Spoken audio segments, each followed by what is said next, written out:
Still in your same rut, huh? Nobody asked you. Look, your videos are never gonna go anywhere if you don't change something. Thanks for the advice. You gotta reinvent yourself. I'm not really interested. Be a baller, bro. No. Prim and proper then. I don't want to. A world-class chef. Isn't that what you always wanted to be? I'm not struggling with my image. I just don't have enough time. Well, why didn't you just say so? I tried to, but you always You made me get dressed all those times for no reason? How'd you get dressed that fast, anyway?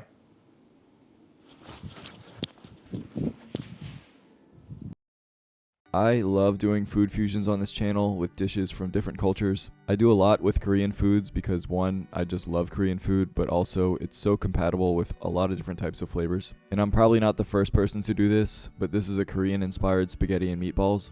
I'm making some bulgogi inspired meatballs and then just some Korean flavors in the spaghetti sauce. So we're going to make these meatballs kind of Italian style, but marinated with bulgogi flavors. I have a pound of 80/20 ground beef, but you could also use ground pork. And one of the main things you need with meatballs is breadcrumbs to act as a binder.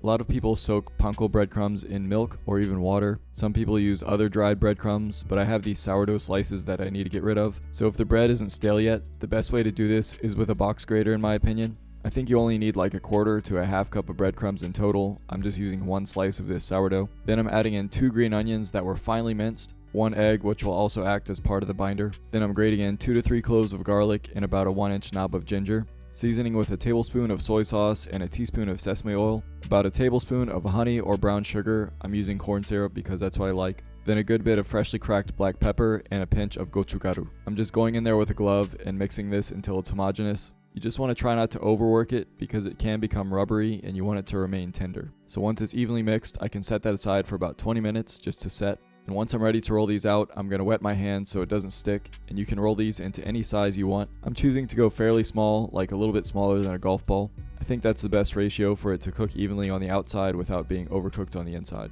It's very simple, you just roll these up, the water will help them not stick, and you can stick them on a pan on the side. For me, this made almost 30 meatballs, which is a good amount for about 4 servings. To cook these, I'm starting with bacon fat, but you could use neutral oil in a saucepan.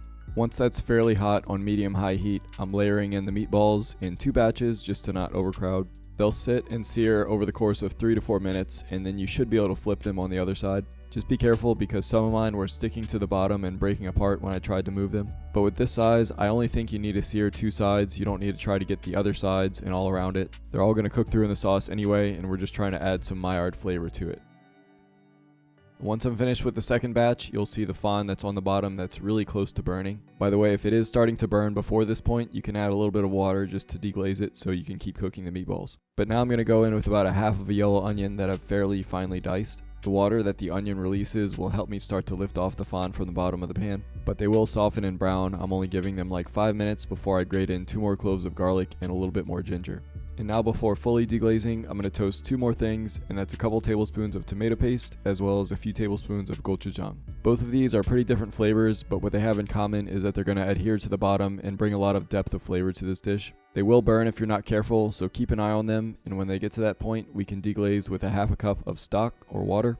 I'm just adding a little spoon of better than bouillon chicken base to my water to make it kind of like chicken stock. Now we should be able to pretty aggressively clean off the bottom of the pan completely. Now we can add in the rest of our flavoring ingredients, starting with a half a cup of soy sauce. Then I have a 14-ounce can of diced fire roasted tomatoes, which is going to bring the really important tomato flavor to this sauce. Then another teaspoon of sesame oil, a tablespoon of rice vinegar, and 2 tablespoons of brown sugar, or you could use honey or corn syrup again, and a tablespoon of mirin. That should start to boil, and then you can bring it down to a simmer to reduce it. Before I add the meatballs back in, I'm going to take a potato masher and just try to break up these tomatoes a bit. You could use crushed tomatoes or tomato sauce if you like, but I don't mind the chunks in mine. And now I can add back in all my seared meatballs to the pan, get those coated in the sauce, and let them cook as the sauce reduces. With their size, they shouldn't take too long to fully cook, so I just let them sit there for about 15 minutes. And once they're to your liking, this is ready to serve. Just season it to taste. I'm adding a little bit of salt and also some Italian seasoning. Just wanted to curb it a little bit more towards the Italian flavors. But if you want it super sweet, you can add more sugar. It's up to you.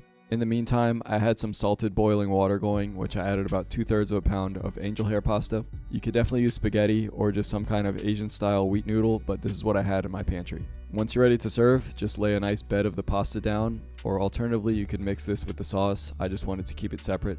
Also, if someone could teach me how to do this, I didn't want to do the ladle style because it's a little too small of a shape. I don't know, I tried to look it up and couldn't find anything. Just lay heaps of the sauce on top and try to evenly distribute the meatballs. Of course, we're going to garnish with some sesame seeds and sliced green onion. I don't know, there's nothing wrong with the Italian-American style classic spaghetti and meatballs, but this can't be any worse. I am so ready to get to the taste test.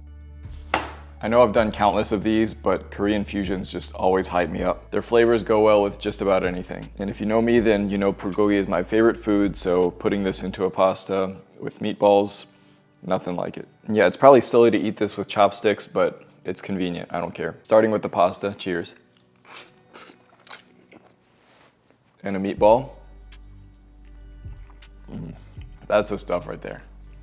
Surprisingly, this is only slightly resemblant to an Italian-American spaghetti and meatballs. You of course have the tomatoes and the sauce, but it's kind of overtaken by the gochujang and spicy flavor and all the other Korean flavors that are built into this. Some people think their food is too sweet in some regards, and I'm not one of those people. I love sweets. So adding more sugar to a pasta dish is something that I enjoy. I love this. I'd make it again. I've never made meatballs, but I would make them this way every time if I could. But if you get bored like me in the kitchen, then throwing stuff together that's not supposed to go together is a lot of fun, and you can get new taste profiles from that. Hopefully you can get some ideas from me, but that's gonna do it for me today. Thank you all for watching. Be blessed, and I'll see you next time.